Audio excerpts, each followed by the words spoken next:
So, welcome everyone. My name is Beck G. Cohen, and this is the Vision CEU series. I'm so excited about today. I can hardly contain myself. My name is, well, I just said that. My name is Beck G. Cohen. I'm the director of LGBTQ programming at Vision's Adolescent Treatment Center. And just a little bit about us, we are an adolescent treatment program in Los Angeles, California. Our programs include mental health residential, dual diagnosis residential, extended care, PHP, IOP, and Vision's Day School for young people ages 13 to 18. We also have a specialty clinic with therapists specializing in OCD, eating disorders, trauma, gender, sexuality, and more. And you can always feel free to reach out to me with any questions about our program. General housekeeping. This is a CEU event, so you must be present for the full presentation to receive your CEUs.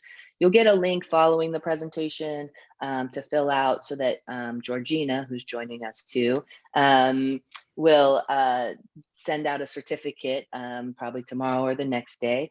You'll also get an email with the link in case you have to run to your next client after this. Today, we're putting on a raffle, which I'm really excited about. So for those of you who are present, we're going to put your names in a hat, probably a virtual hat. And we have Finn's book, which is right here, to give away for 4 of you lucky people here today. And it is now my pleasure to introduce Finn Grattan and Nathan Dorsey Johnson today. And you can read their bios. You've probably read them already. They will tell you about themselves throughout. And I am just so grateful that when I reached out to Finn, specifically in regards to this topic, that they were so willing to do this presentation today and brought Nathan on board. And I'm just so excited for all of you. And I'm going to be quiet now so that they can get started. So I leave it to you. Thank you so much. If you have a question, please put it in the chat for technical, but if you have Q&A, which will happen toward the end, feel free to put it in the Q&A. Okay, I'm done now. Thanks.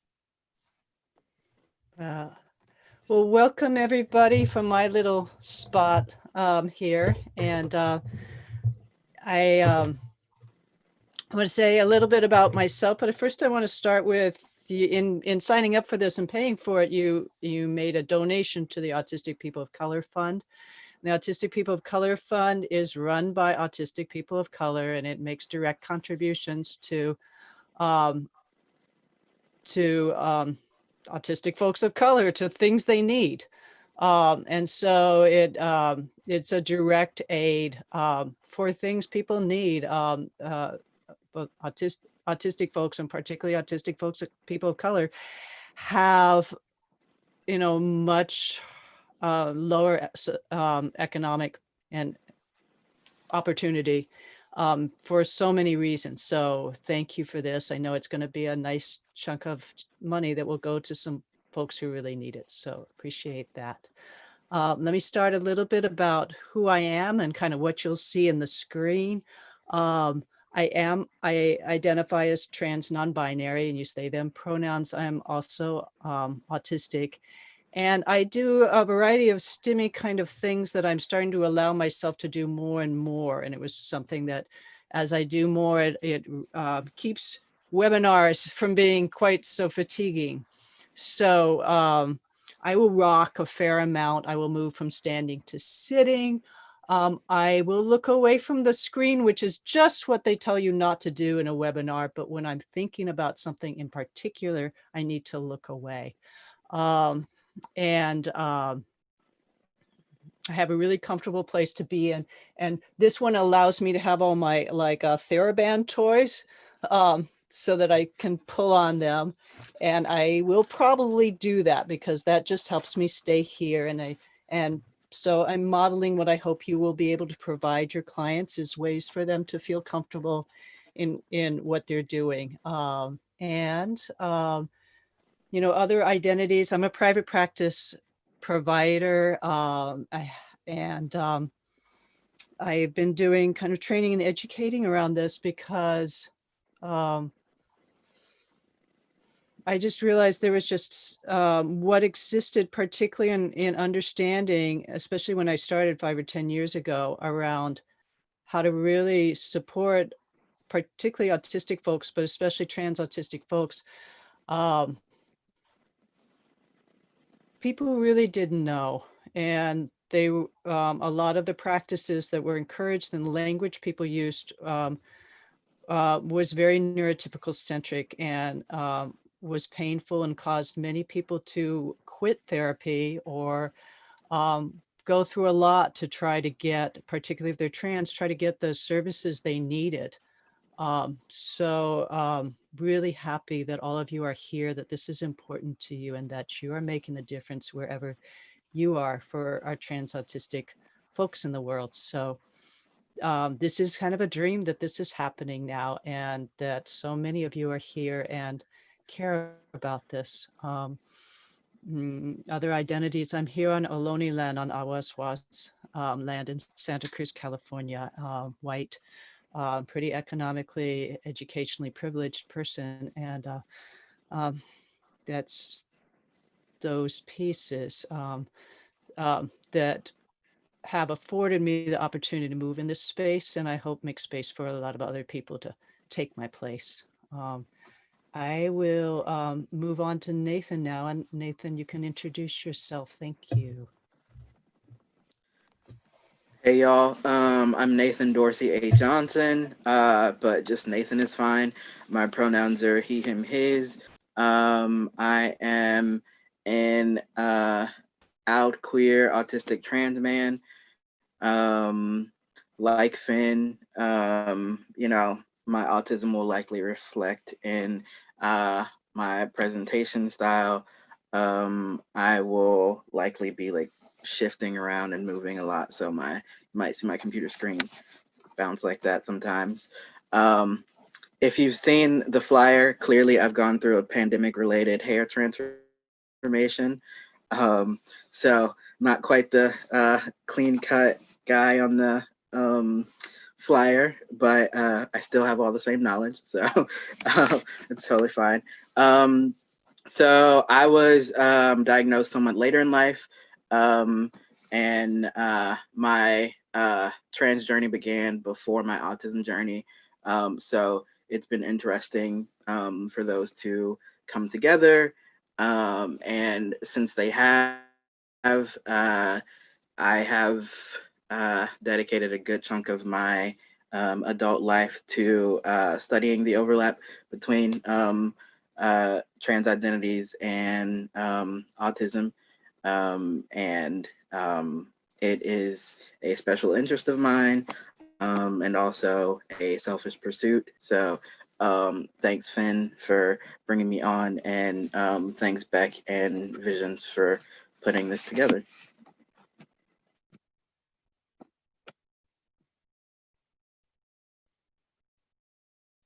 Finn, you're muted if you're talking. Got it. I think we're sharing the poll results now, and I just want to take this moment for everybody to be able to do that if you're not already scroll, because I know when I go to a conference, I kind of like looking around like, are my people here? And, who all is here? So, and just, for me, it's helpful because it helps me, kind of adjust the timing of the presentation too. So, we've got a lot of folks who do both who are in private practice, and also a lot of folks in mental health agency, but also scattering of like program manager people, community activists, students, case managers. I know many of us wear, different hats, too. But most people here are mental health providers, so that is good to know.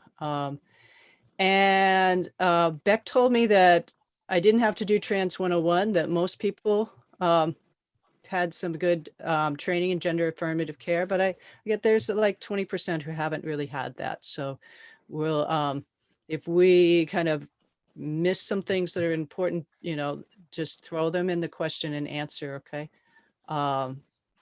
Also, a wonderful surprise, because this hasn't often been true in my presentations, that a lot of people have training in neurodiversity affirmative care or have read books, at least, to do that.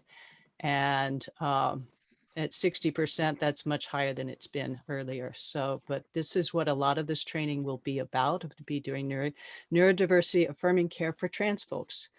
Time zone, just for you to have sense of where people are. I know we've got some folks from Ireland, so it's evening over there. Thank you for giving us your Friday evening. And I hope this is really helpful to everybody here across the country. Or maybe you're in Canada or South America. And this was just for fun because we're running up close to the election, and it gives us a sense of how old people are and what they walked into when they were first voting. So hey, we've got some people here who were 18 when Kennedy was president, and I jump in on Carter. It just gives an idea of age span of folks here. So thank you all for jumping in on that. Okay, I think I can stop sharing that. Go ahead, Luck. All righty. So let me give you an, and I'll let you play with the poll back because I'm just putting it in my corner. So we've asked the Visions crew to pay attention to chat and questions and answers. That is kind of a thing that blows my circuits to be doing both. So if you think you're sending a private message to me, I will get it at the end of the session. But I think Beck and Georgina and whoever else there at Visions is going to field those, take care of the tech things, and read out question and answers, read out questions. We'll do the answers, Nathan and I. So presentation, one thing that's really helpful for me, for many people, and certainly many autistic people, is kind of know what's going to happen, be able to have some good expectations about how time is going to go, and if I'm going to have to show up at a time, and when I can take a break. So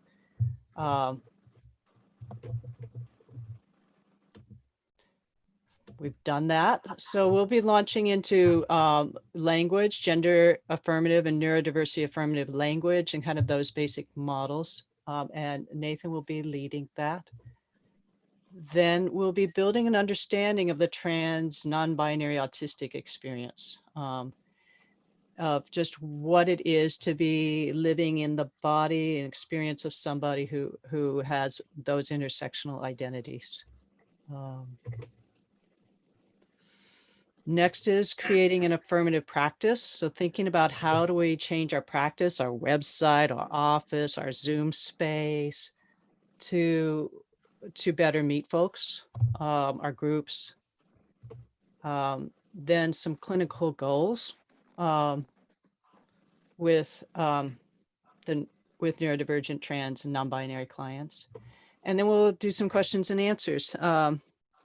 There'll be a breakout group in the creating an affirmative practice time, a time for you to be in small groups and talk to each other about how you're going to change things, what you're going to do in your practices from what you've learned in this time. So let's launch into gender affirmative and neurodiversity affirmative language and that model. And I'm going to let Nathan start this off, and Nathan and I are going to kind of jump in on each other a little bit if we have a little bit to add. And we're just working this out.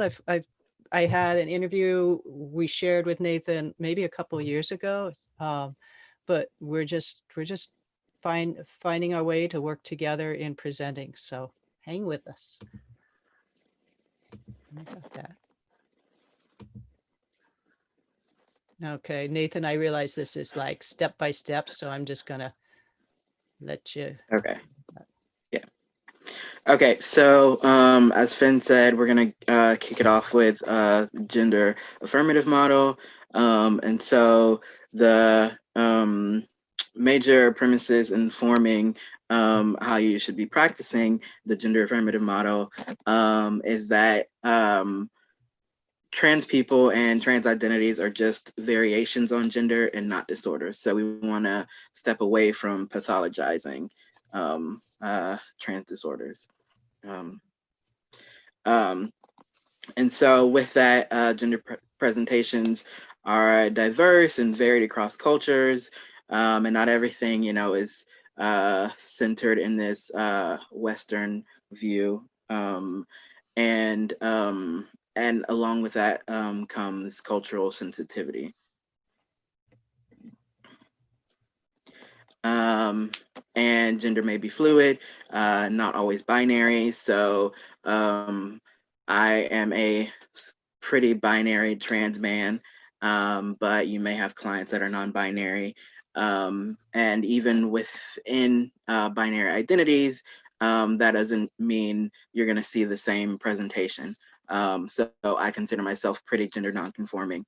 When it comes to clothes, I wear whatever looks good, and not necessarily what section it comes from. So just try to be aware that, you're not going to have a specific narrative with every trans client that you see. If present, individual pathology is often secondary to negative interpersonal and cultural reactions to the client. So gender pathology lies more in the culture than in the client. So that's Finn, do you want to explain that one? Yeah, often many trans folks, non-binary folks have anxiety disorders or depression or PTSD or developmental trauma. And a lot of those pathologies relate to living in a cis dominant, heteronormative culture, and in the violence threat that trans folks find themselves in, and in growing up in a family where they were not sure whether they'd be accepted. Yeah. So, something like social anxiety is, often felt by trans folks. And obviously, you're going to be reluctant to go into social situations when you don't know how you're going to be perceived or if it's a safe environment, things like that. And I just want to note some of these slides are ones from my colleague Ben Guy Hufe. So we're trying to share slides to save ourselves some trouble and be able to do more presentations. And this is just the gender affirmative model is really supported by the American Academy of Pediatrics, by many professional organizations. No matter what you get from, parents coming in with online studies of something, that it's important to go with the professionals who do ongoing work with gender in their clinical, medical, or mental health work. Okay, back to you, Nathan. All right, so the neurodiversity paradigm. So again, just like different gender identities are just part of human variation, neurodiversity is a natural and valuable form of human diversity. And the idea of normal or healthy type of a brain is culturally constructed fiction, no more valid than the idea that there is one normal or right ethnicity, gender, or culture. And social power inequalities exist as in other forms of diversity. So basically, this is to say that this is why we speak in terms of neurodiversity, and not so much in just pathology again. Okay. Just a bit more about the neurodiversity paradigm from Nick Walker, who's also a trans autistic, actually professor and a community activist.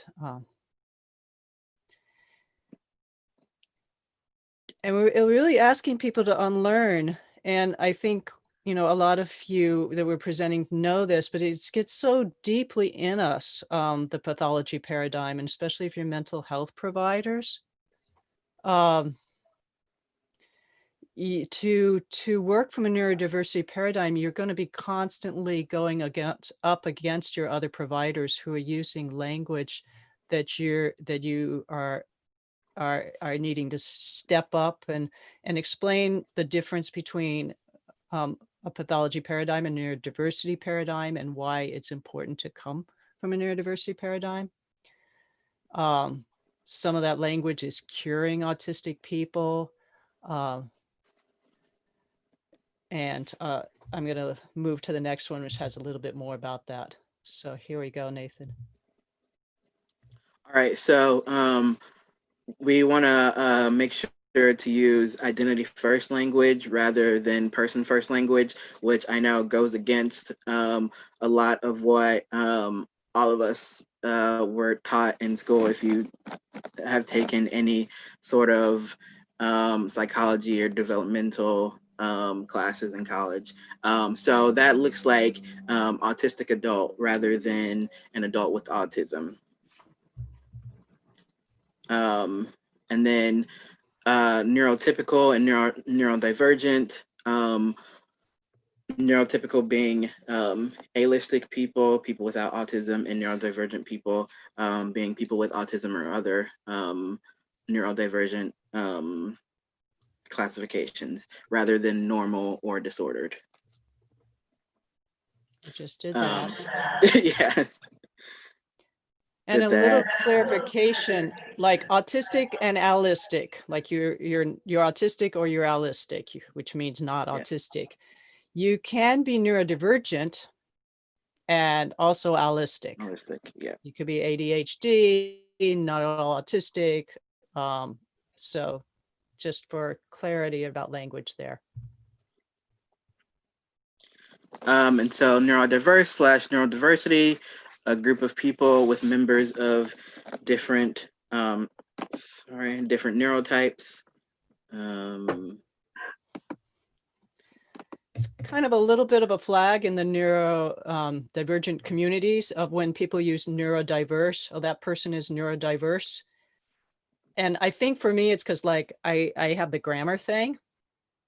And I say, you know, we're all neurodiverse if you take all of us, but the people who fall out of that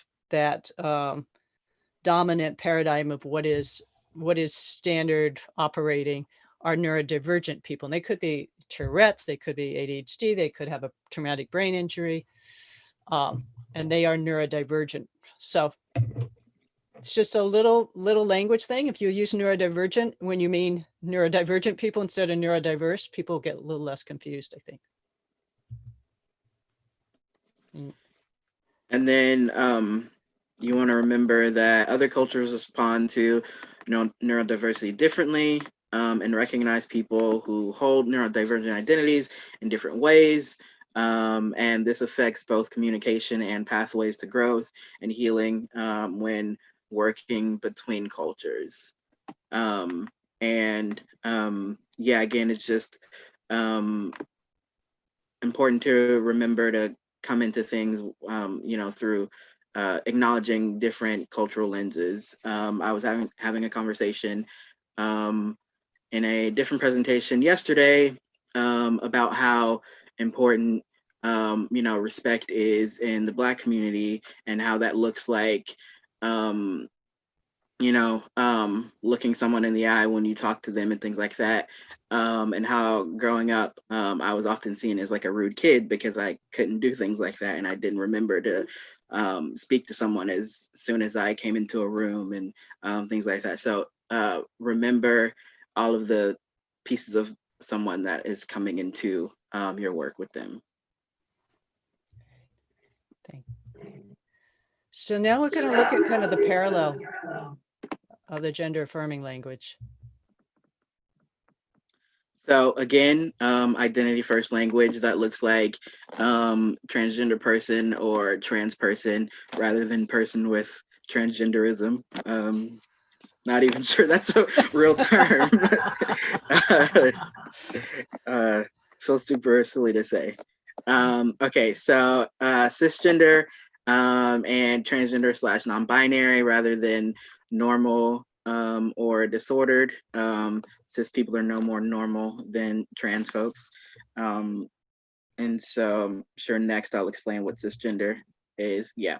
So that's people who are within the gender identity majority, people who identify with the gender that's congruent with their assigned sex at birth. And gender diverse and gender diversity, a group of people that includes members of different gender identities. So yeah, that would be us right here. And then again, other cultures respond to gender diversity differently and recognize people who hold gender divergent identities in different ways. This affects, again, both communication and pathways to growth and healing when working between cultures. And there's a reference for you if you would like to check out Decolonizing Trans/Gender 101 by Finn, do you know how to pronounce the? I don't. Yeah, Okay. sorry. All right. All right, we can, yeah. Okay, so spectrum and functioning labels. These terms are based on neurotypical centric frameworks. The only difference between high functioning and low functioning is that high functioning means your deficits are ignored, and low functioning means your assets are ignored. And I would also probably add that if people refer to you as high functioning, that just means you're a lot better at masking, which is something autistic people do to seem, again, normal or neurotypical. All righty. So tell me if you're getting echo, it's just me. So, yeah, no, okay. you're So okay. building an understanding of the trans autistic experience, and sorry for the slightly fuzzy picture, I didn't get it off the internet. I came out of the Civic Center BART in San Francisco and realized it was Trans Day of Remembrance. And clicked the picture. So this is why folks are here. It's somewhere between 7 and 20% of people might also be autistic. Why such a huge range? I'll talk to you about that later. And approximately 5% of autistic may also be transgender, and I really think that's higher. We just fewer studies that way, and here's why. Why it's difficult to get a good study.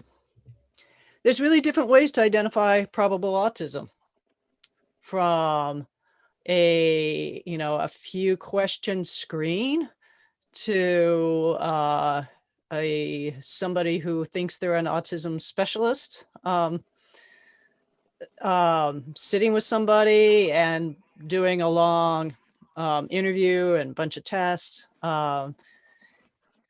There's really different ways to recognize trans identity. Many of these studies were done with a binary trans identity, a no non-binary option, which would have left out a third of trans people and probably even more of trans autistic people right now. The studies were done at really different ages. So people come out at different ages. People realize they're trans or autistic at different ages. I realized nobody diagnosed me when I was a kid. And that was, far into adulthood. So that's fairly common now. Studies, and sometimes they're just done from parent reports, that 5% of autistic people is just part of a long developmental checklist the parents fill in that say, my child is expressed wants to be the other gender. So there's all kinds of problems with that question, like what is the other gender? There are more than one gender. Would the child have ever said anything to the parent? Usually there's years of delay between when a child feels like this is not working to where they come to a parent and tell them. So the studies are only done with people who have recognized gender dysphoria or identified autism, which also leaves out lots of people. So they say everybody in this gender clinic of this age, or these people who are in our, who who are in this identified as autistic in our practice. So many people aren't in people's practices, aren't going to the clinics. Also, social awareness of both autism and trans identity is growing. So every year, more people become aware because of internet, because of friends, of the possibility that they might be autistic and nobody's known it. The possibility that, oh, like I could be a non-binary trans person. Oh, that explains things. So as that grows, the percentages are growing. I put this in here because everybody wants to do more studies on how many trans people are autistic and how many autistic people are trans. And I really want the study money to go to how we can do a better job supporting trans autistic people, which nobody is studying hardly. So many people, they think they can recognize an autistic person, including many like physicians and many mental health providers. They think, I don't work with autistic people, but I would know it. It would come across in a chart. This person's parent would know, this person would know, it would just be obvious. And therefore they go through many years of mental health care, medical care, school, and may not be diagnosed, or they may be just misdiagnosed. It may not be autism.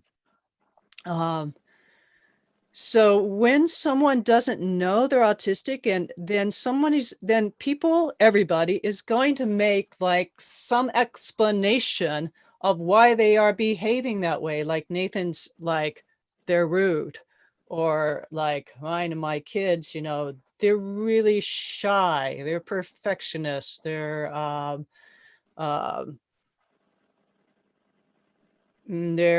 kind of socially clueless, but it's because of this.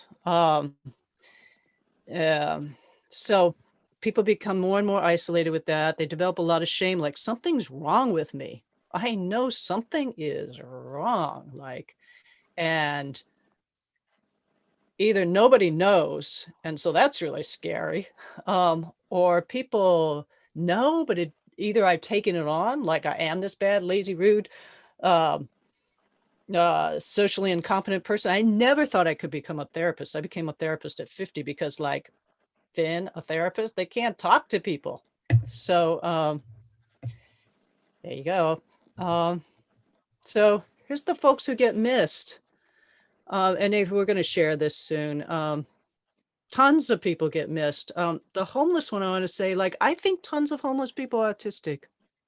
Like, if you don't have an option, there was just one little study in England where people said, hey, I think my caseload, I think there's autistic people, and they decide, like, the 4 or 5 people to work there to do some kind of screen for the 100 or so people. And they found like a really high percentage of homeless people were autistic, or apparently, probably autistic. So, and we're going to go into a couple of these, and I'm going to let Nathan do these next 2 about who gets missed. If you're not diagnosed as a kid, you're very likely going to get missed the rest of your life. I have 50-year-olds come in going, I just thought maybe. And then it's like, oh yeah. Okay. Yeah. So people assigned female at birth. Nathan, do you want to do this one? Let me take a break. Yeah.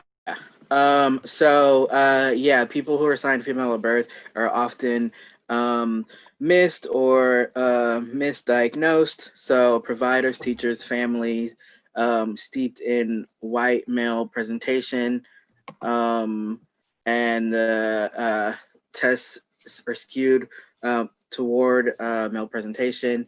And so people who are assigned female at birth are often first diagnosed with something like generalized anxiety disorder or depression, because the characteristics present in different ways. And AFAB people also tend to use more compensation and camouflage strategies to mask their symptoms.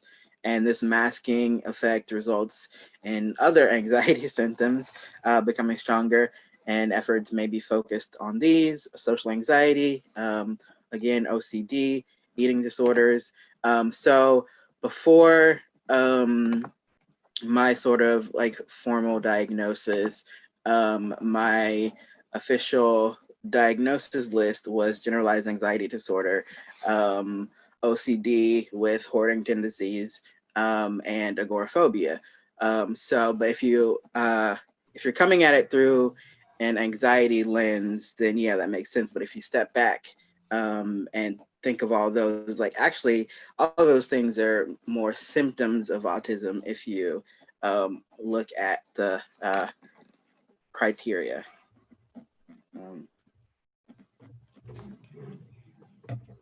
Sorry, there we go.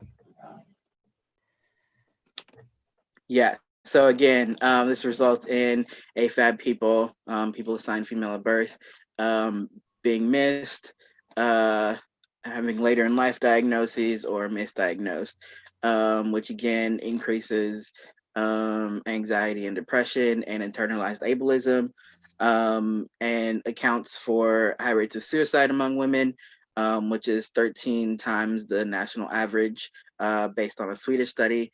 And then difficulty in getting testing and support as adults. You often hear that if you haven't had accommodations by the time that you're like 16 in school, you're pretty much, it's going to be nearly impossible for you to try to claim accommodations. And what to say? And being told that they don't meet criteria due to provider and test biases, and camouflaging, or have aged out of services. And then Finn, I don't remember this autistic burnout. Autistic burnout. I'll talk about that some, and there's just been some good research published in by Aspire, which I'll note at the end how you can reach Aspire, and they also publish Autism in Adulthood. Autistic burnout is one of the most common things I experience among my teens and adult clients. They just get burned, especially AFAB people, from the combination of never knowing what's up, trying super hard, being anxious, and particularly camouflaging constantly, between camouflaging and hypervigilance. And then they get very fatigued and tend to develop many medical, health issues that are related to being constantly in fight, flight, and freeze, like similar to anybody you would see in an ACE study of fibromyalgia, chronic fatigue, POTS, Ehlers-Danlos. But many, they're really tired and they'll just get depression diagnoses and anxiety diagnoses. And it's the camouflage that's exhausting them, the hypervigilance. Okay. And so also Black, Indigenous people of color are also often missed or misdiagnosed. On average, white children receive an autism diagnosis at 6.3 years, while for Black children, the average is 7.9 years old. And for Hispanic kids, the average is about 8.8 years old. Disparities may be the result of differences in help seeking, advocacy and support, a lack of support, access issues, and cultural issues in reference to mental health. And then clinician behaviors, biased assumptions about BIPOC people, and about autism. So it's pretty common for children of color with mental health concerns to be given a different diagnosis, often like conduct disorders and things like that. And so we miss out on special education services and other services like speech and language services. And again, leads to misdiagnosis such as emotional disturbance. There is a huge overrepresentation, at least in Texas, where I am, of kids of color getting slapped with an emotional disturbance label and then put in special ed, and where nothing gets done for them. And so this leads to high incidence of school discipline. Also, disproportionate rates of these same kids I'm talking about, getting suspended or expelled from school here. And this leads to the school to prison pipeline for Black and Latino kids. And they're more likely to be held back or, again, suspended or sent to juvenile detention or just drop out of school entirely. I just want to highlight this for a moment. There's a real bimodal distribution around autism care. Oh, see what's going on with my volume. You still having trouble hearing, Beck? Is it echoing? It's the echo, but you're Yeah, good now. me too. Okay, I'll try that. Can you hear better? No, now it's Now it's not. Okay, I'm working with settings. Hold on. the volume now. Okay. Okay, how's that? Horribly echoey. And it worked before. I'm going to step back. There you go. That's better. Okay. It just does it for a couple minutes, like maybe like 3 or 4 seconds every time it switches back. So just be aware of that. Sorry, you could put that in the evaluation. So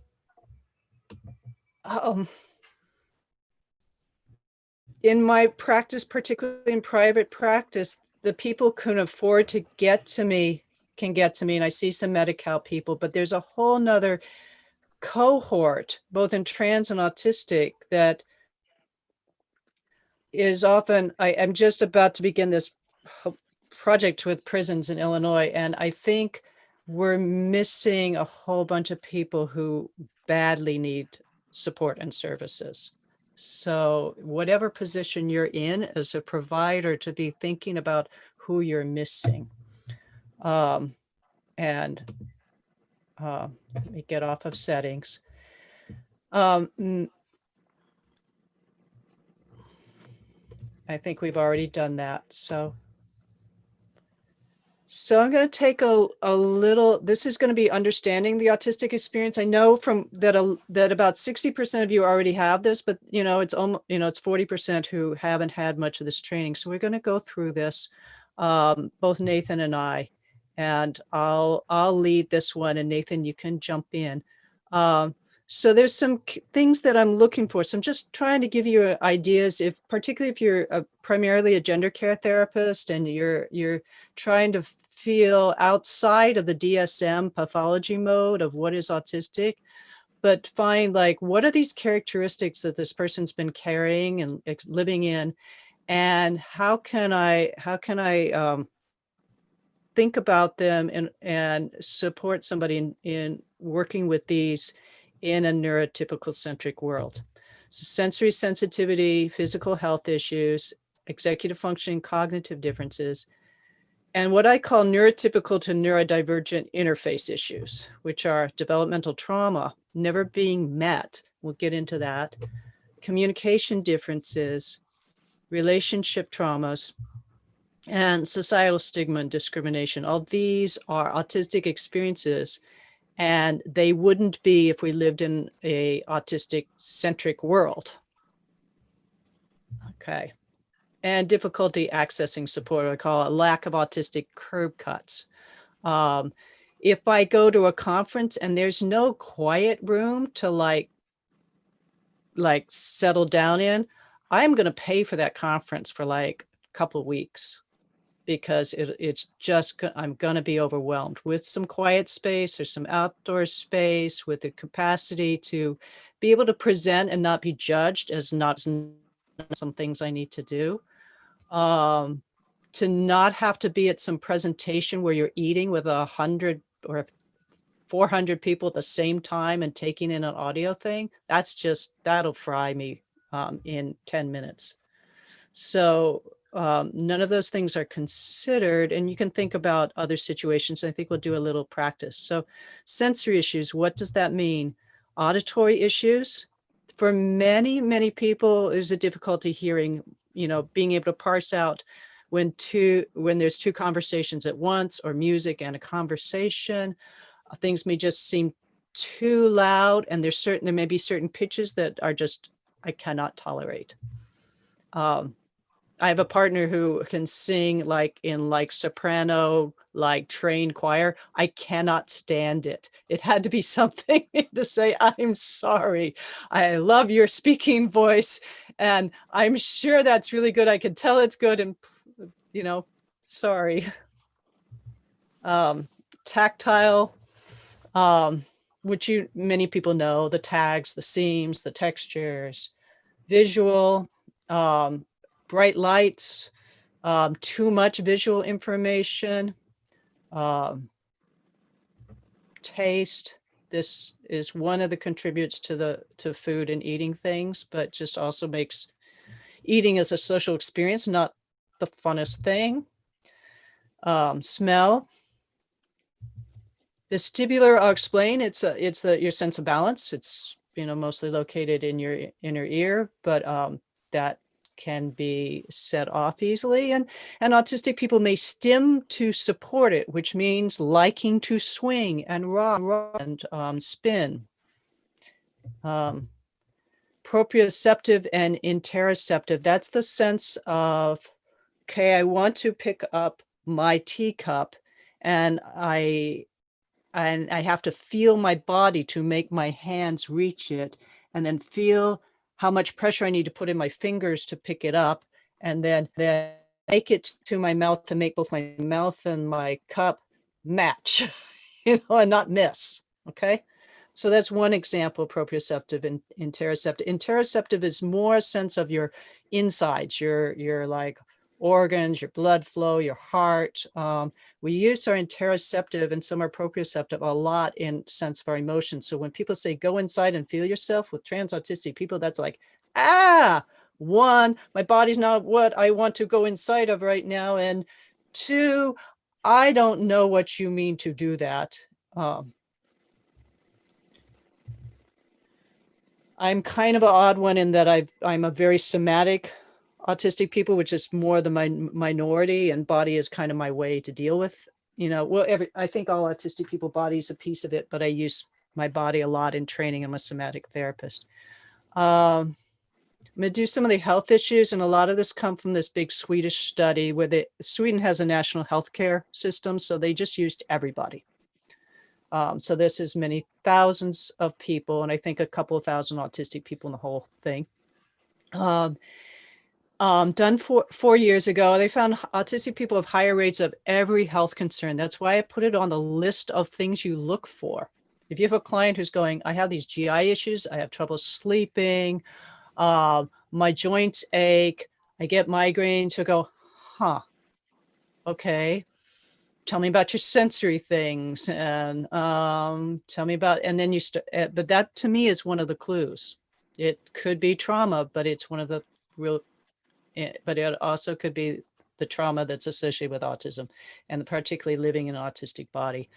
Allergies, sleep problems, many of them are stress related. Eating disorders are really common, but they present a little differently from your standard eating disorder usually. This was the part that killed me. The average life expectancy was 54 years.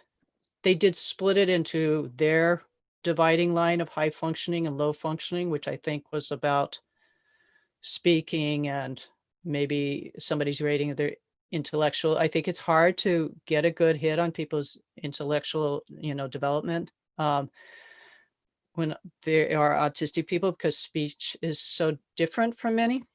Anyway, 54 years, it was 57 for quote high functioning.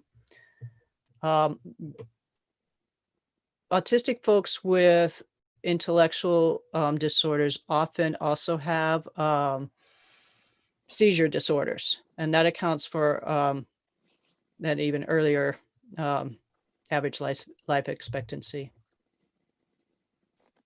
And for mental health conditions, we've already talked about some of these, but eating disorders and sleep disorders are super common. And often I'll get parents coming in so complaining about their child who will not go to sleep or will not wake up at a time. And it's not all their fault, and it's good to know there is a sleep disorder. It's a, reverse cycle or delayed sleep cycle. Autistic folks have a higher than control rates of all mental health issues with the exception of addiction. Suicide rates are much higher, much, much higher.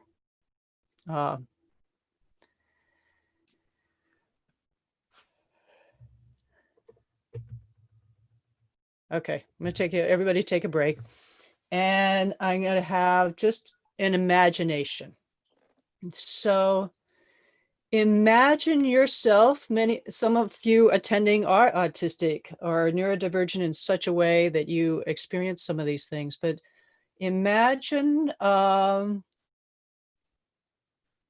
yourself, if you are neurotypical, imagine yourself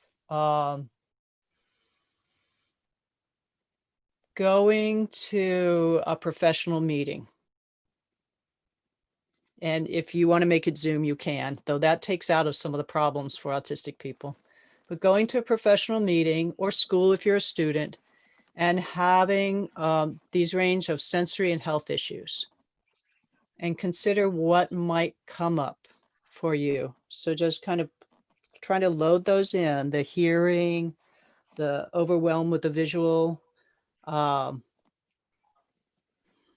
the sleep or eating,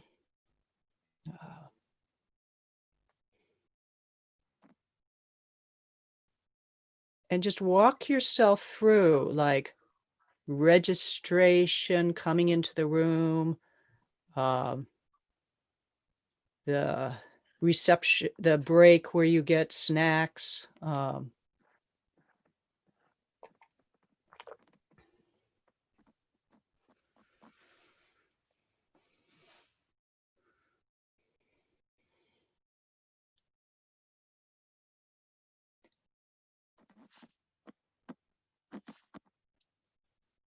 for those of you who need a little break to move around, this is also a good time to do that. Look around. And if you're in that place, if you're walking through, okay, now I'm walking into the plenary lecture. Now I'm walking into the classroom. Where do I want to sit because of how I feel?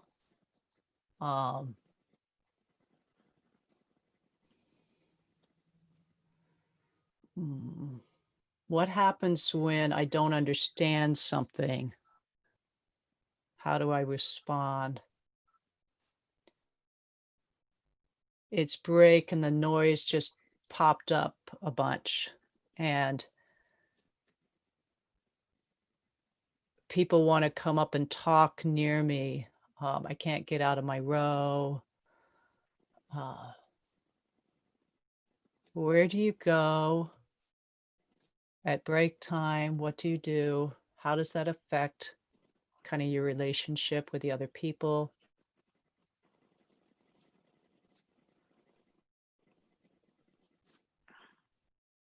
Okay. If you're neurodivergent and just went along with this, maybe you did the opposite, but if you went along with this, it was easy, because you do it all the time. A lot of being able to do this work is being able to imagine. So whatever identity that you are in, the dominant identity, to be able to imagine and to get enough information so that you can imagine better, and to be able to ask people, did I imagine this correctly or not? Listen to them more and hear their experience. So that was a little moment. And if you want to, you can write down a few notes about that experience. I'm going to move into executive functioning and share this one with Nathan a bit more than I did that last one. So these are abilities we take for granted until we lose them, and unless we never had them, and are often blamed and shamed when we don't have them. Nathan, do you want to like talk about these with me? Or this something you think about a lot? You know, I'm happy to lead some, but I really don't need to. Yeah, I can help I'm out going with to lay this. them all up here. Yeah. Okay. Yeah. Yeah, so this is extremely relevant right now, since a lot of us are working from home. I've been working from home since March. Literally have not been into my office since then. And this has been an incredibly difficult time for me. Especially at the beginning, there were so many meetings that I like slept through, or just like forgot to log in for the day, because I didn't have that structure of waking up and having to go somewhere. And without that structure, it's like I can't fully explain how how it feels to just like not be able to do things that the average person can, just like, and you know, people talk about, oh well, you know, I try to motivate myself through like you know, I can have a little treat or something, but like I can't just like um I I don't have much like intrinsic motivation. So and it's not even just you know, things in terms of work. Like uh it's probably very difficult for someone neurotypical to imagine, but even at 28, I still have issues with like hygiene and remembering to like brush my teeth and things like that. Yeah, it's just like there is no, I don't know that there's a way I could explain it where if you don't, if you haven't experienced it, you understand what it feels like to just not recognize that certain things have to get done, and like you're just able to it, to just get them done. I feel like I'm sort of rambling. Um, but yeah, so when we talk about executive functioning, um, activating, so like organizing, prioritizing, and getting to work, and then focus, so tuning in, and sustaining focus, very common, especially in like one-on-one conversations, where I'll tune in after like 10 minutes and realize I did not like process anything of what this person was saying because something just fully took my focus away. And also shifting focus is a big one. So that's like if I'm, you know, talking and then someone interrupts me, it's difficult to just go back to what I was saying, because then my focus has been like broken and I have to shift back. That also comes with tasks as well. Um, and then so effort, regulating alertness, sustaining effort, adjusting process speed, and then emotions, managing frustration and modulating emotions, and then memory is another big one for me, holding on, managing and retrieving. So if I'm paying attention to what's happening, then my memory is pretty great, but especially again, if it's in conversation, you can't just like walk in a room and start talking to me. I won't recognize that you are talking to me unless you get my attention before you start talking. So if you want me to pay attention and remember something that you need me to do, you have to make sure I'm like actually paying attention to you before you just start like giving me things to do or just talking about your day or whatever it is. Cool. Thank you so much, Nathan, for like making those personal and real. Um, yeah, and as a provider, this is stuff like parents, other providers are like, fix this, Finn. Like, no, I need to fix your expectations, parents, and come up with some other strategies. And many of them do not want to hear that. The emotions one, and that's when my emotional regulation gets really hard, because the parent is doing the shaming that was done to me, and I see them doing that to a teenager who like I identified with, and like this rage comes up. And how do I manage it the way that I know neurotypical people experience rage. I experience like so big, and so the effort it takes to modulate that, like years of training in Aikido and everything to like do everything, but it makes me more shut down more with my face to do the things I need to hold that. And a lot of my mind is going to hold that, do not let that come through. Now I have to siphon off 10% of my brain to keep talking to these parents, because they are the key to this child's care. So, it can be things other than often, in relationships, people may release some of that, express more emotion, more like, I love you, this is great. And then they're afraid they're like being too much in the relationship, and they're showing like that's not appropriate at this stage in the relationship. And they're just starting to drop some of their like holding that they do in bigger social things, because this is somebody they feel like loves them and things, and then they get all afraid that that's going to go to pieces, or it does because you weren't supposed to show that much love yet, or something. Okay, I'll let that go.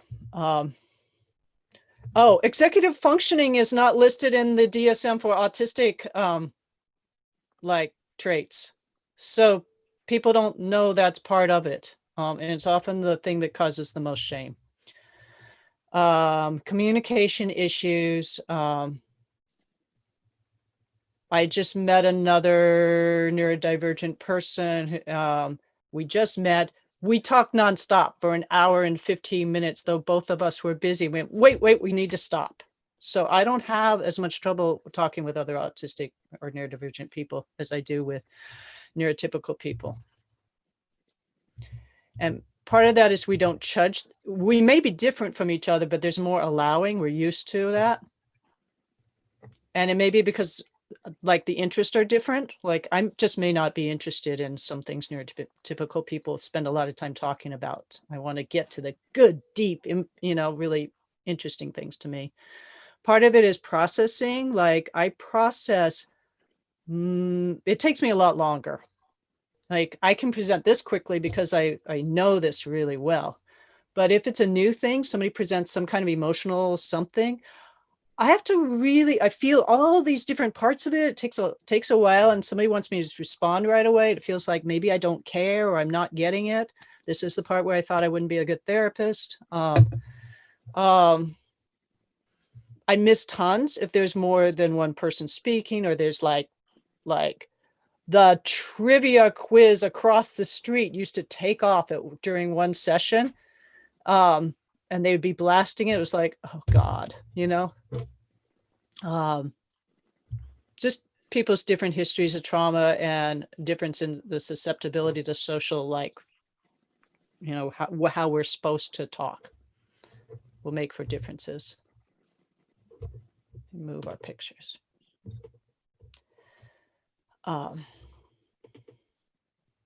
So I want to talk about disability and autism. Some autistic people will identify as being disabled. Some will be disabled in some situations and or different times of their life, and others don't really identify that way very much. Some of that's because of internalized ableism.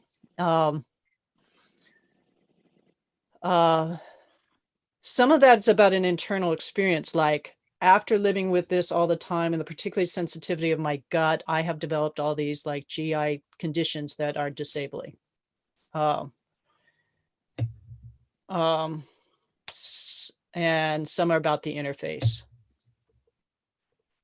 I'm going a little bit faster because I know I want to get to question and answer time. And I spoke before about autistic burnout, and I'm going to really encourage therapists to go to the Aspire site and get their recent presentation. It's also on the handout that Beck will send of my long resource pages. So it's by Dora Raymaker and an autistic researcher up at Portland State and their team.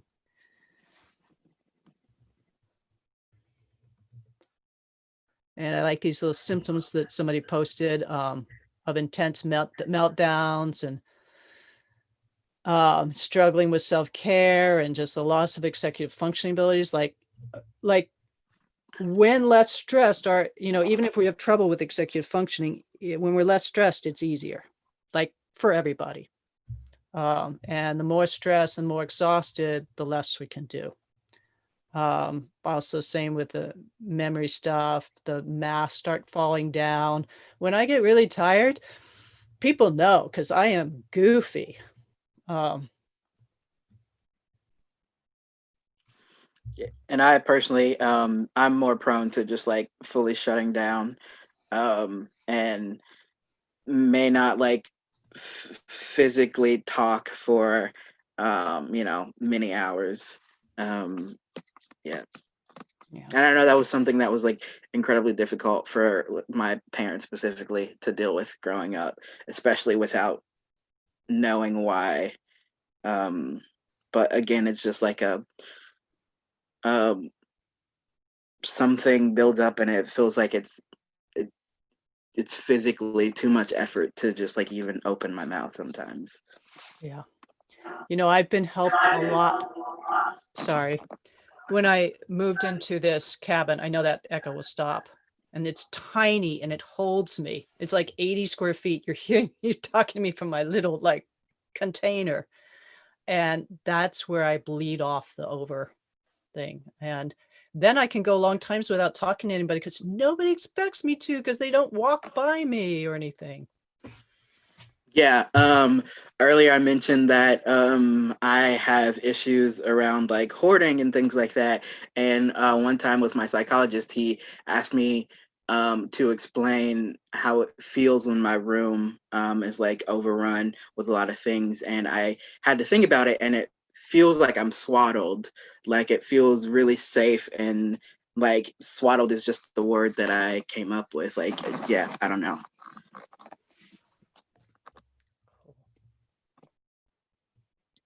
Okay. I'm going to talk a little bit about trauma, and this illustration is from my book. Harper Cheney, one of my colleagues and friends here in Santa Cruz, did the illustrations.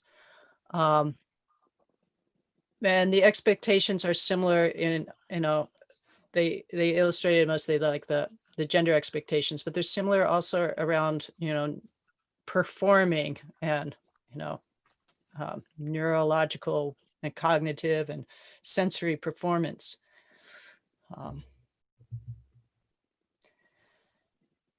So this is what I really want you to know. I really want you to come back with, there's a lifelong experience of not being seen or met accurately, and a lifelong experience of being expected to perform, present as someone you're not. Everything you've learned about developmental psychology, you can get how this is like creates this huge psychic disequilibrium. Like, even who am I? Like there's some voice that says, I am somebody, I'm not what they're seeing, but everybody's seeing something and it's not me.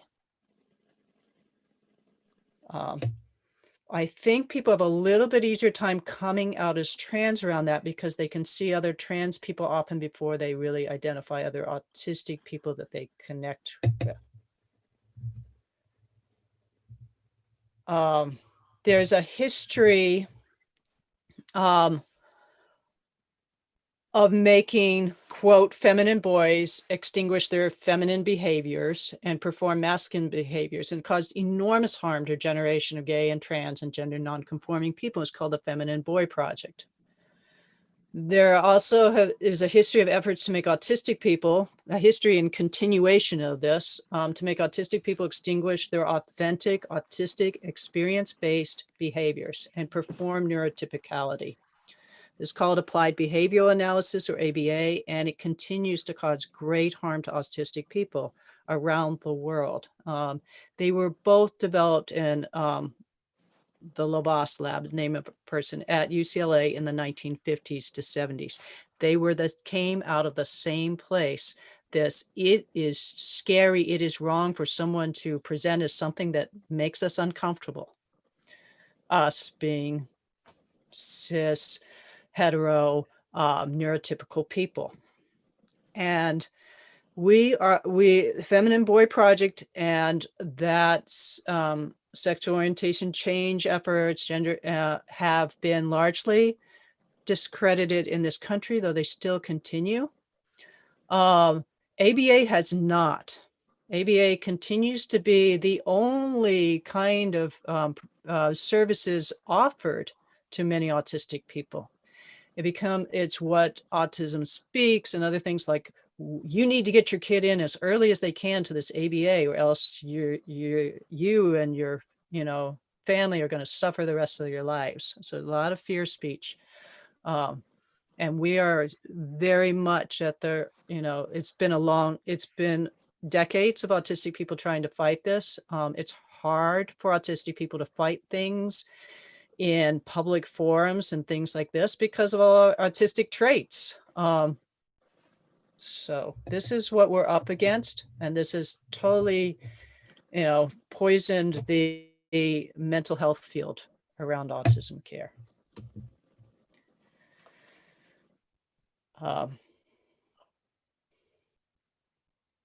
We've already covered a lot of this in our previous talks, so I'm going to just keep moving. Alrighty, so we're going to do creating a supportive environment for trans autistic folks. And I'm going to breeze through with Nathan on some of this and then give you a breakout group to talk about how you can do it in your practices. Another Harper Cheney illustration. For the detailed people, check out this person's tie. But attending to gender, attending to sensory needs, relational needs. Okay. This is what we're going to talk about. Let's head in. So I just put in this thing that you can hardly read, but it's in your slides when you get them. This is the Aspire Healthcare Toolkit. I took it to my doctor. My doctor said this was too long to read. It's 3 pages. I said, this is what will make medical care with me work. If you go to this personalized accommodation report, it gives you you fill out a survey that was created by autistic people with some academic people and medical people saying this is probably what will work with the doctors too. And there's information on the right side for healthcare providers. And this is some of the recommendations that might show up depending on the choices you make. And this is more medical, but you can also have your clients fill it out for mental health care. Okay, particularly this first one. Okay, so here are some office space things. Have them fill this out. And you can adapt this to Zoom because we're all on Zoom for the next year still probably. Use natural lighting. Provide other options for communication. And I think this is really important for Zoom. You can just I have a number of clients who turn off the camera, we just have phone conversation, but often they'll turn it off so they can chat too if they want to, or we share screens, which probably a lot of you are doing, because that's one of the advantages of Zoom. You're going, okay, show me that game, you know, okay, let's draw this, you know. But I have colleagues who their client may come to the office, the parent brings them, and they just sit kind of looking out the window, texting back and forth. Or using a HIPAA compliant Zoom chat or something.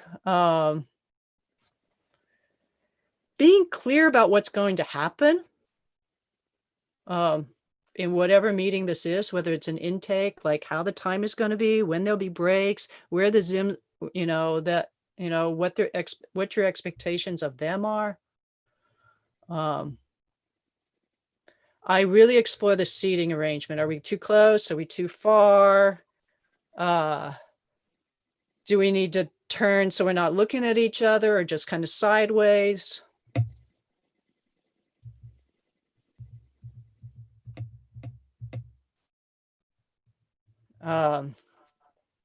With gender, making sure that your intakes, you know, have space for correct names and pronouns, maybe legal names under their use names.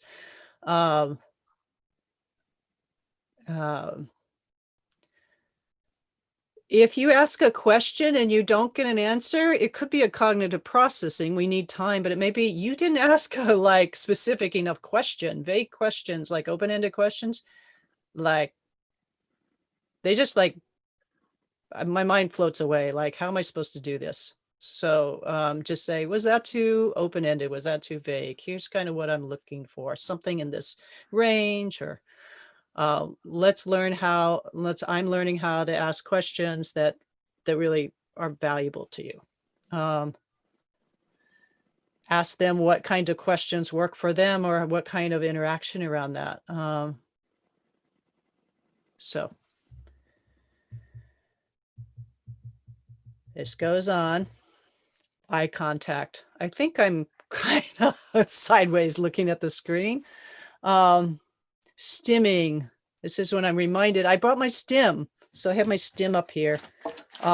This is my swinging, pulling stim. But people may have things in their hands or eating, or I don't really discourage people getting off their phones if that's their stim.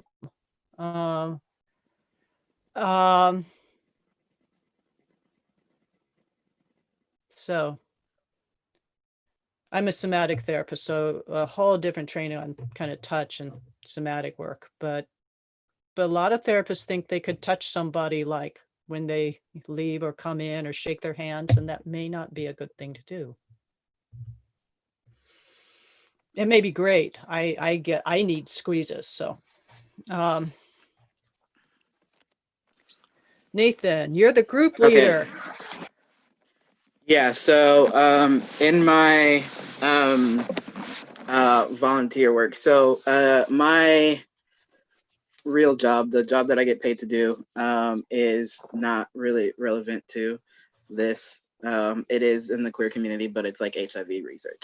But in my other work, I work with a local organization here, Gender Infinity, and we have a lot of different events and things for families with trans kids. So there are 3 different types of settings that I work with these groups in. So we have quarterly family gatherings, and those are like every 3 months or so, or they have been in the past. Every 3 months or so for a couple of hours on a Saturday, and those are more discussion groups.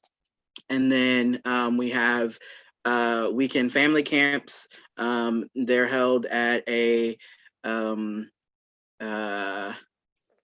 what's the word I'm looking for?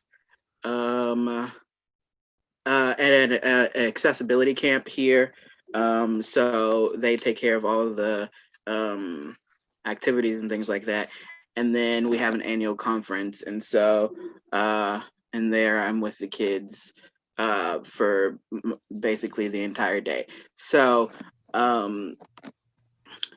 things vary depending on the setting. But basically, I try to make everything as accessible as possible in general, not just when I know an autistic kid is going to be there or a kid with other varying needs will be there. And so with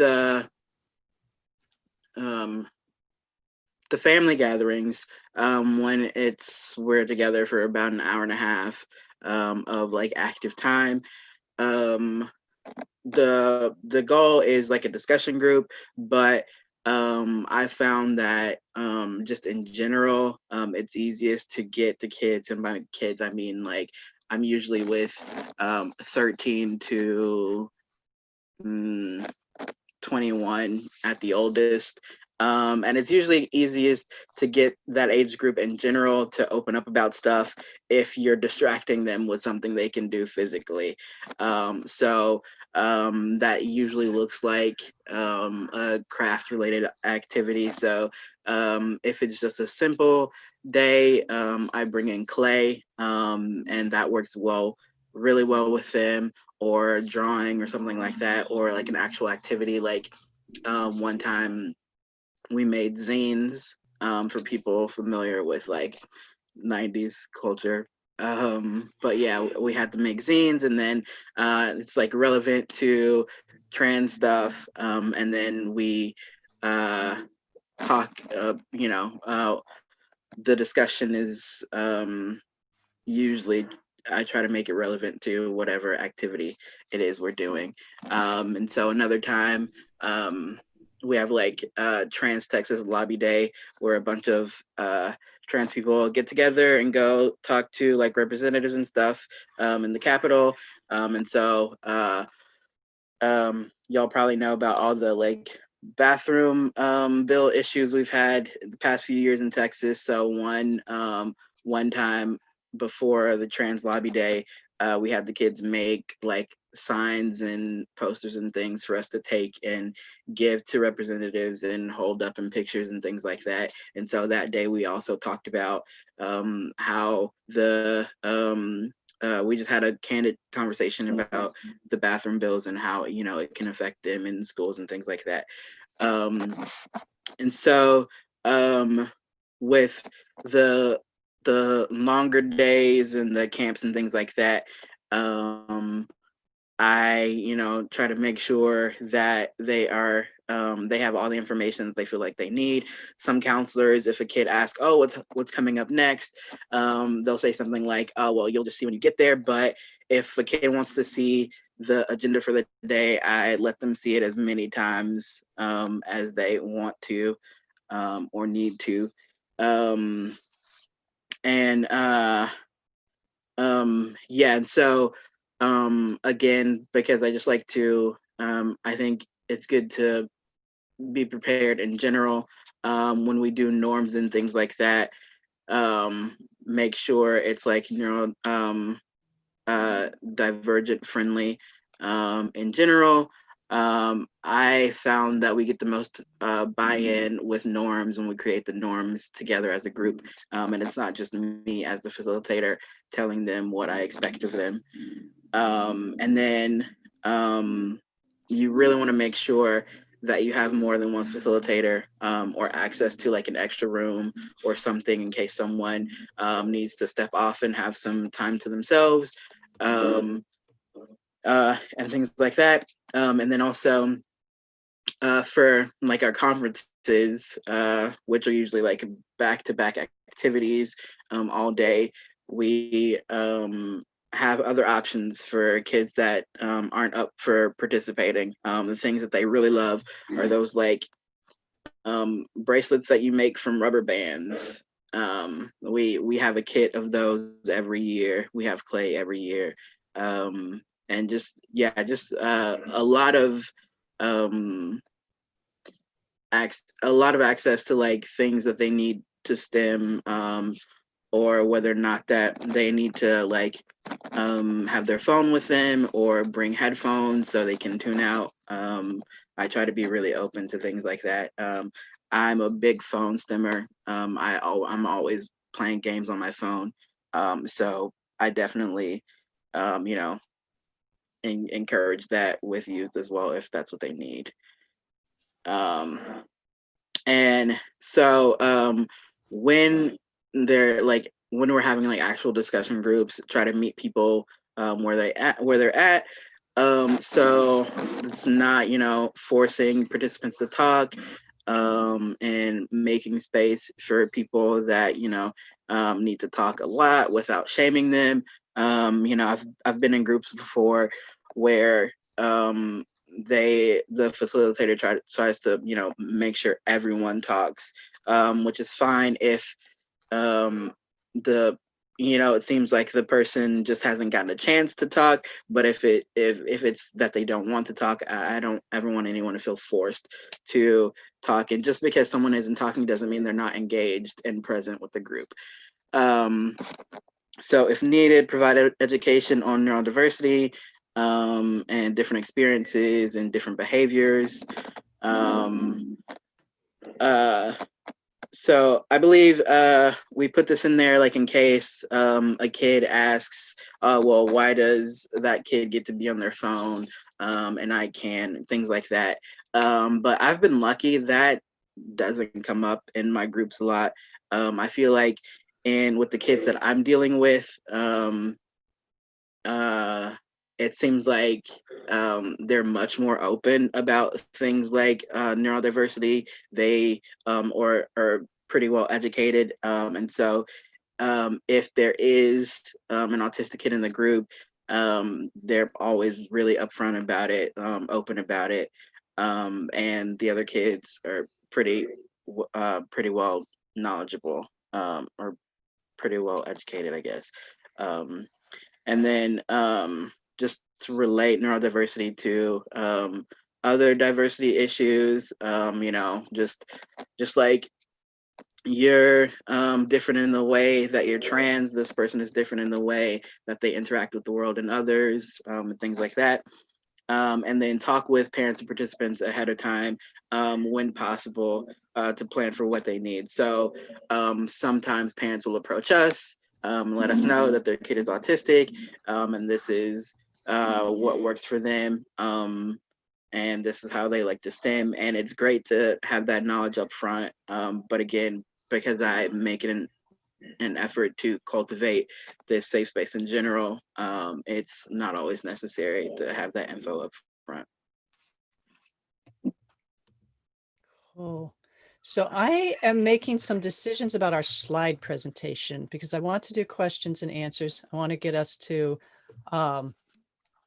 get a little bit of time for you all to have breakout groups. And Beck, can you run the breakout? Can you do that? We don't have breakout groups in a webinar. Oh, well, then we're going to go to question and answer. Sorry about that. But before I go to question and answer, I'll have you do what I would have asked you to do in breakout groups. So ignore what it just said here because it's a webinar. Pretend you're in a group of 5 people and you don't have 8 minutes because we're running out of that time. But what I want you to think about is 2 specific ways you can change your practice or workplace to be more affirming. You also can stretch in this moment, you know, do whatever from, you know, change your eye view to kind of look around the room, give yourself that break because looking at the screen for 2 hours is too long. I'm just going to give everybody a break. This is a break. And but in the break, think about 2 things you can do that you really feel like you can do. Like I can do this next week, you know, or I can make this start happening next week. Okay. Mm-hmm. And I've actually opened up the chat box. If you want to put that in there, specific ways to share with everyone, you're welcome to do that if you care to put yourself out there. All righty. And I'm also going to give a 1-minute bio break in which Nathan or anybody can, you know, you or Nathan or Beck could talk some, but I'll be back in a minute. Sure. Encourage you all to take care of your physical needs. Okay. Sure. Thanks, Ben. So take a couple minutes. If you have any questions, please put them in the Q&A because we have about 10 or 12 questions that for the next half hour, we're going to actually have Finn and Nathan answer. So this will be a really great time to put those questions in. Thanks everyone for being here today. And just know, if you make it to the end of this, I will put your name in the hat for Finn's book. I have 4 copies to send out, so you'll get an email. And Finn also gave me a resource list to send out to attendees. And so I will send their resource lists out as well.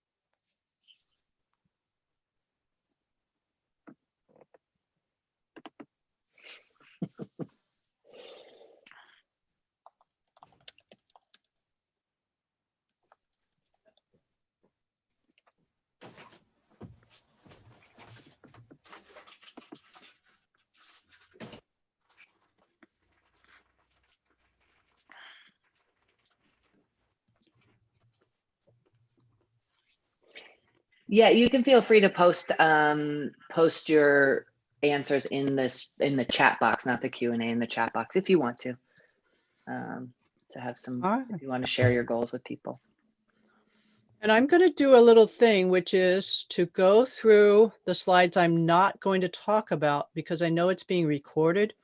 And then anybody who goes to the recording wants to pause on that, they can look at it, because a lot of these slides are clinical goals, and maybe you're somebody who has to write clinical goals. So I'm going to do that.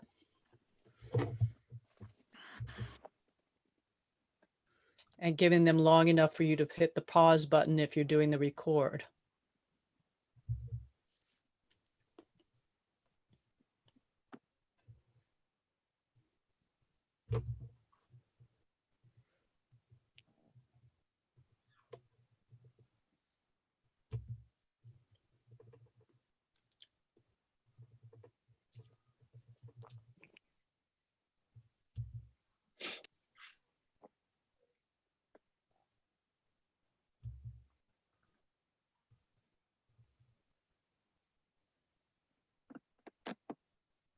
So just a little chart I used to do it.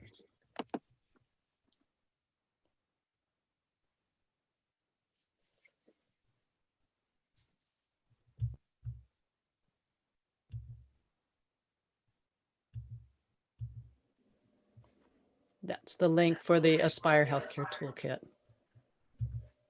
Okay. All right. So Finn, I don't know if you want to open the Q&A, or I can read them because attendees won't be able to see them, but I can read them off, and we'll just start with number 1,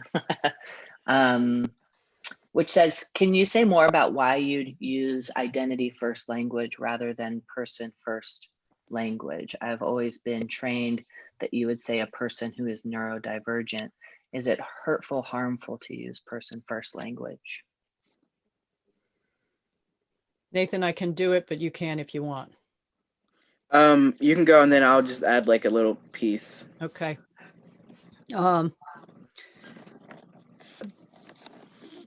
One, because of surveys of neurodivergent people online have about 95% of people have chosen that they prefer identity first. So if I'm going to go with something in general, I'll go with the one that has the majority, especially when there's such a big majority. I think it is helpful always, if you're just, particularly with one person, to ask what they prefer. I think you should do that. The particular reason that I would have is that it presents it as such that this is a disease or a disorder, and something that you would not claim as your own identity and experience. And that for me is different than with a particular disease that I might have. Okay. I think it draws from kind of disability justice language too. And there was another reason, which probably maybe Nathan will pick, but I don't feel like I'm separable from my autistic identity. I don't think there's a me that has something. I think for me, it is so much me that it can't separate, just as non-binary is, just as white is. So that's my piece. Yeah. So again, I just think person with sort of leans itself more to pathology, and the piece that I was really going to add is what Finn just said. I think I can't separate out being trans. I can't separate out being autistic. They're all a part of who I am. Like, you wouldn't say I'm a person with blackness. So and I like there as much of like, I am who I am because of all those pieces of me. And that's what I hear from other trans people and other autistic people. So yeah. Right. Next question. Next question. What are some strategies for providing support to counteract autistic burnout and related fatigue and health consequences? Would like suggestions for strategies other than treating symptoms of burnout, but rather to prevent or lessen burnout. Okay. I think it helps to know that it's a thing so that you know to prepare for it. And you tell people that this is something I have to deal with and prepare and manage my life for.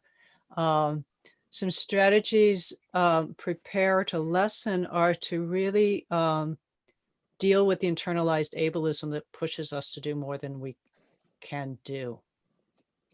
Nathan, you want to add some pieces into that? No, I don't think I have anything to add since I wasn't super familiar with the concept. Okay, that's right. It was a kind of new, it's a term that there.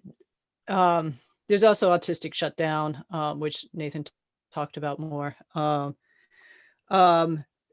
Find the things that feed you. I mean, this is true for everybody. Find the things that feed you and restore you, and do more of them and less of the things that don't, and that takes some advocacy, and it's very hard for my kids in high school because like they don't get a choice of how many classes they can take usually.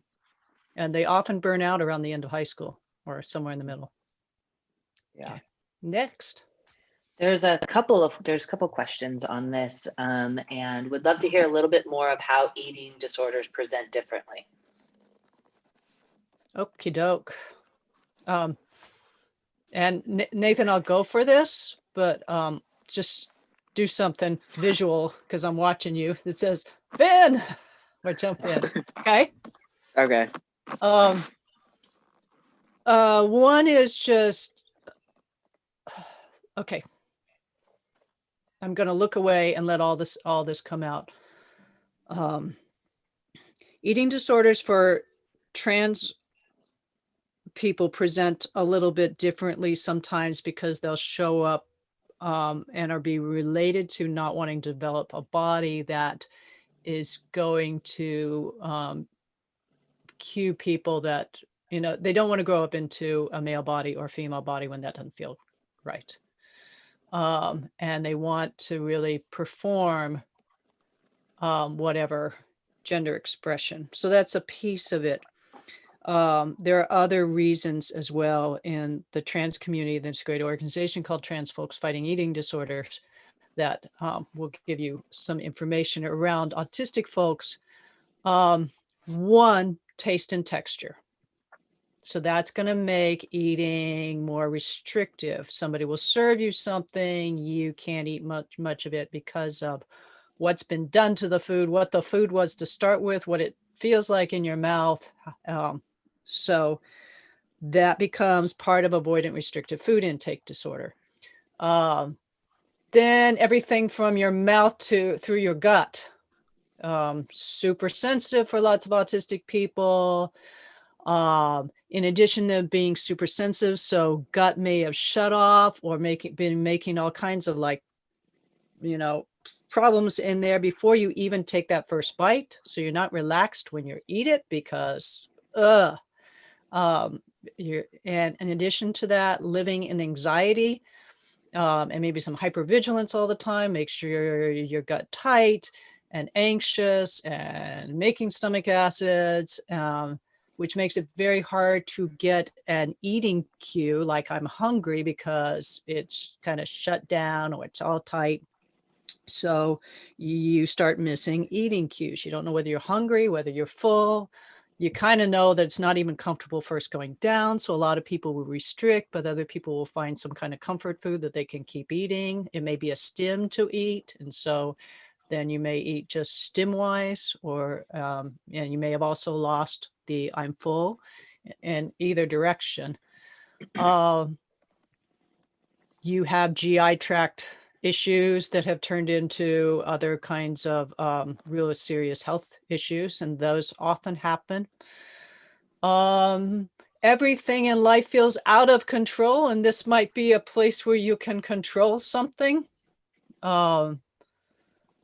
So those smells, those are some of the reasons why, and so they won't look like, I want to look like this particular way, or and they may not even talk about food or eating that much, as opposed to maybe some people with eating disorders. They'll have a hard time being in a group, an eating disorder group, because of whatever reasons groups may be hard. So those are a bunch of reasons how it might be different and present differently. Yeah, thank you. Any tips for helping autistic, trans, non-binary, GNC folks with self-doubt and imposter syndrome as they explore their trans autistic identity, especially if they're newly realizing these parts of self? Example is a person who realizes they are autistic while in the process of coming out as trans, or vice versa. This is a great question. I'm going to let Nathan start on it unless Nathan says no. I think just make safe space for them to explore without shame. First of all, I think that's how everyone should be. I think we should all have access to, be able to explore gender in general. But yeah, I don't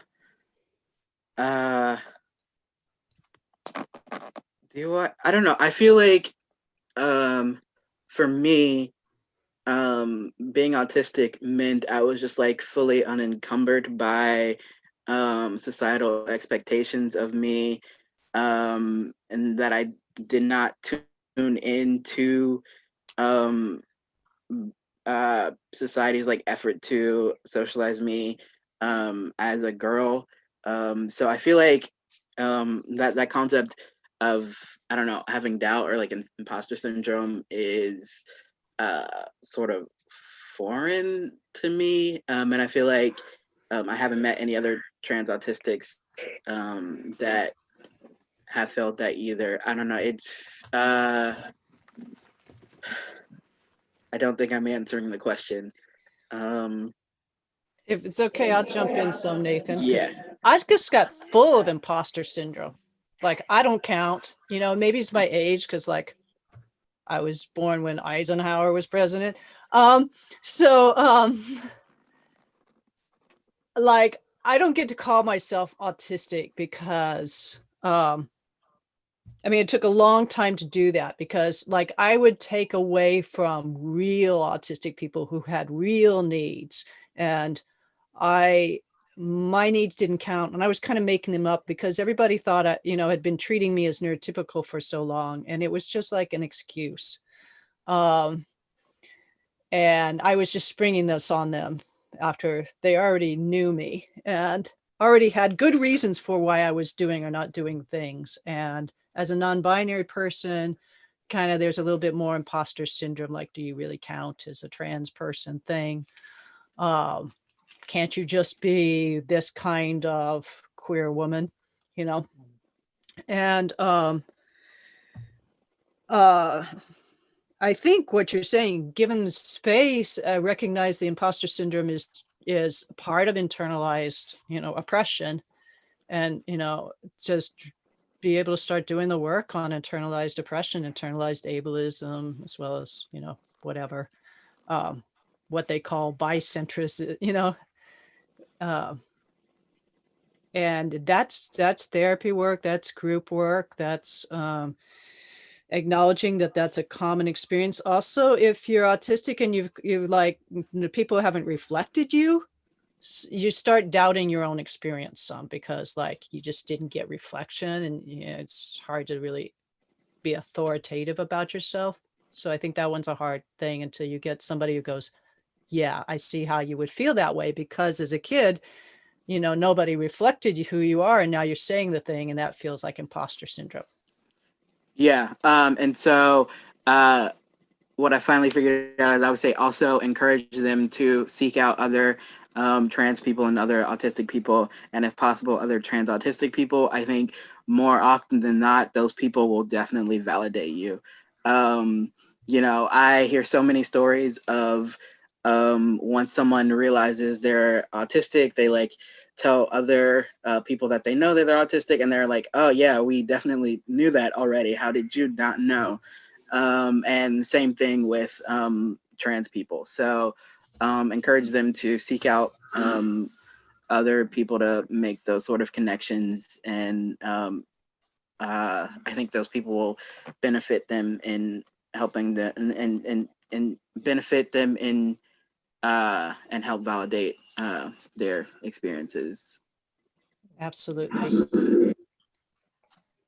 Beck, you got another question for us? Oh, I have so many questions, and as I'm just looking at the time, if we don't get to those questions, I want to recommend people to email, if it's okay with either of you, to email you those questions so you have time, or is that okay with you, Finn and Nathan? That's okay with me. Okay. Give us a week. Same. Give us don't expect like today. let's do that. So here's a question, and so I'm kind of picking and choosing, I think, ones that are really important for here. Is I work with suicidal adolescents and struggle the most with autistic individuals who creep into crisis mode and can't shift their focus away from intrusive suicidal thoughts. What are some tactics I can use to help soothe that is not verbal?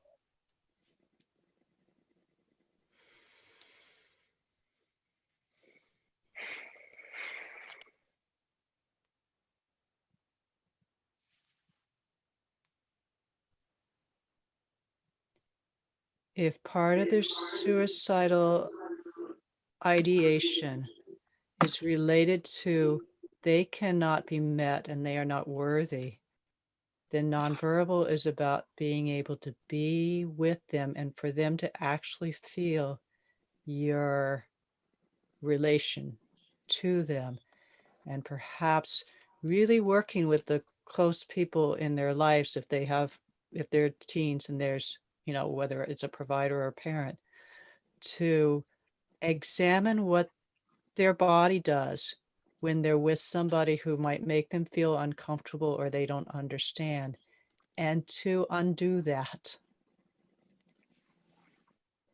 however that is, in their heart and their bodies, to ground and be with that difference and that pain. And then they will feel less alone.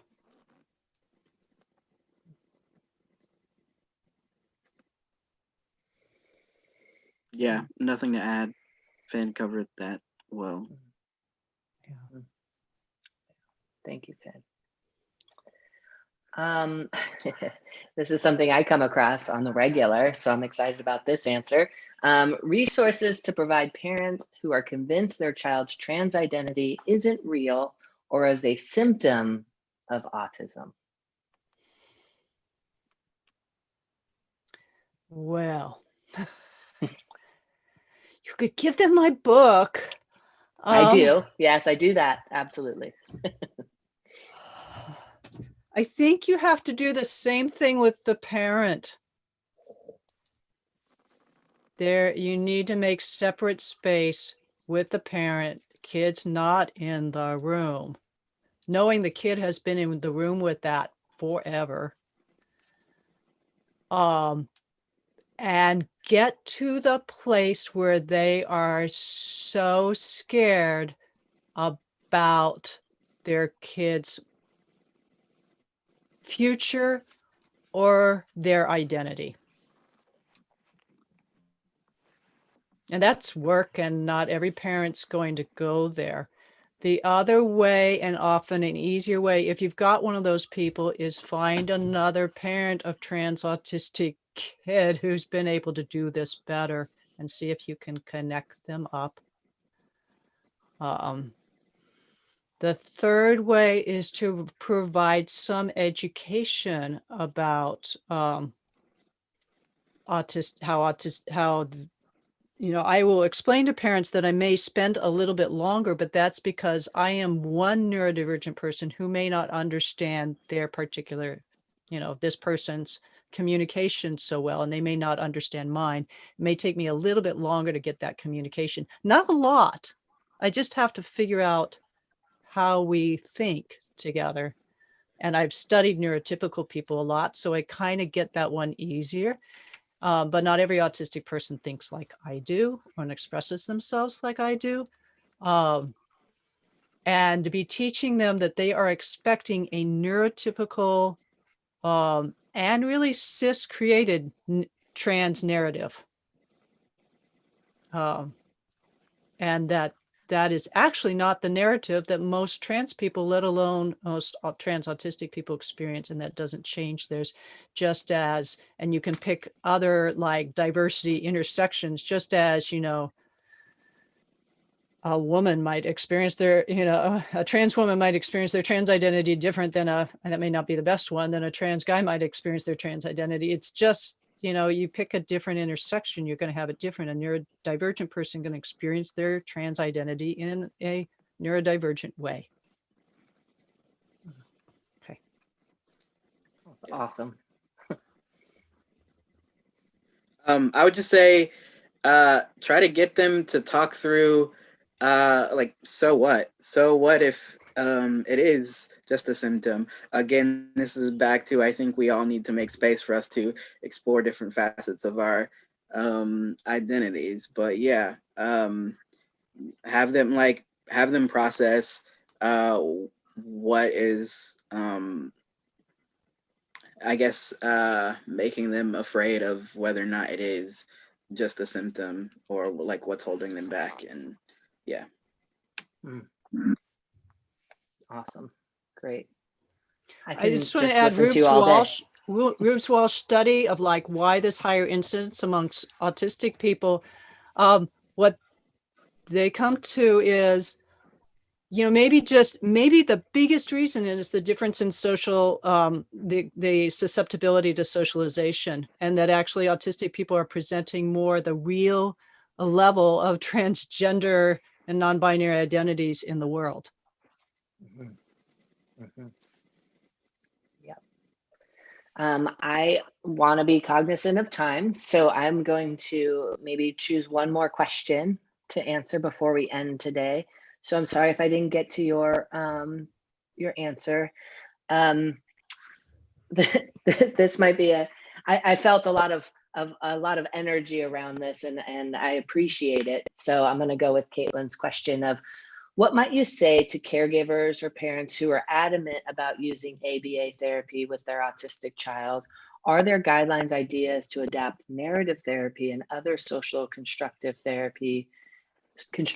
therapy models to be accessible to autistic folks?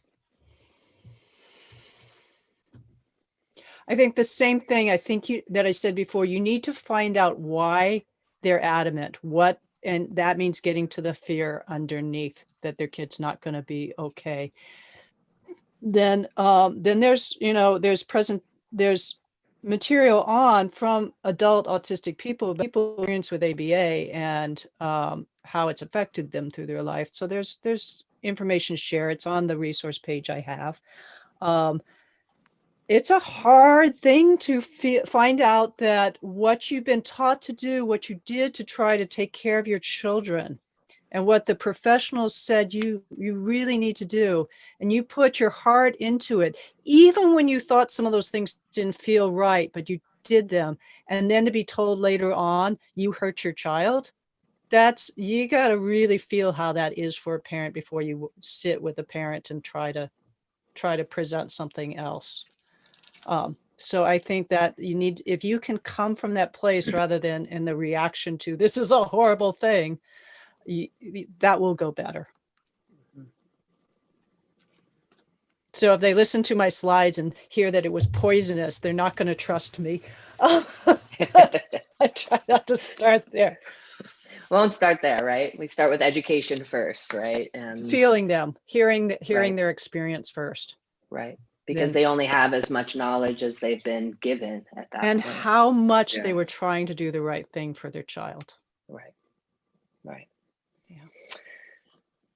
Well, I just wanted to thank you both from the bottom of my heart for creating this space for us today. And there are so many more questions. So like I said, if you have more questions, please, email Finn and Nathan, but they will get back to you when they are able and have some time. And you can also reach out to me as well. You've been getting emails from me all week. So any last words you want to leave us with today, Finn, Nathan, just to these clinicians that are on the line? Nathan? Thanks for being here. This is a huge step in showing that you want to be as helpful as possible to your clients and patients.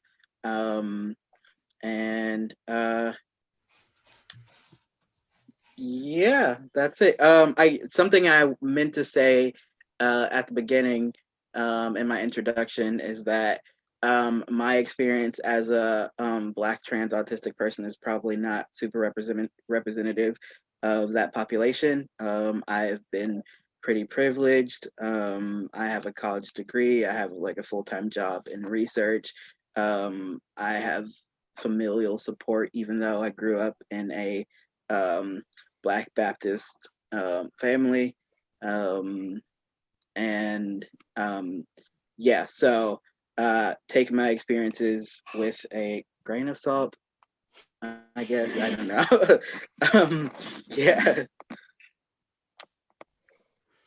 Yeah, I just want to echo deep appreciation for all of you.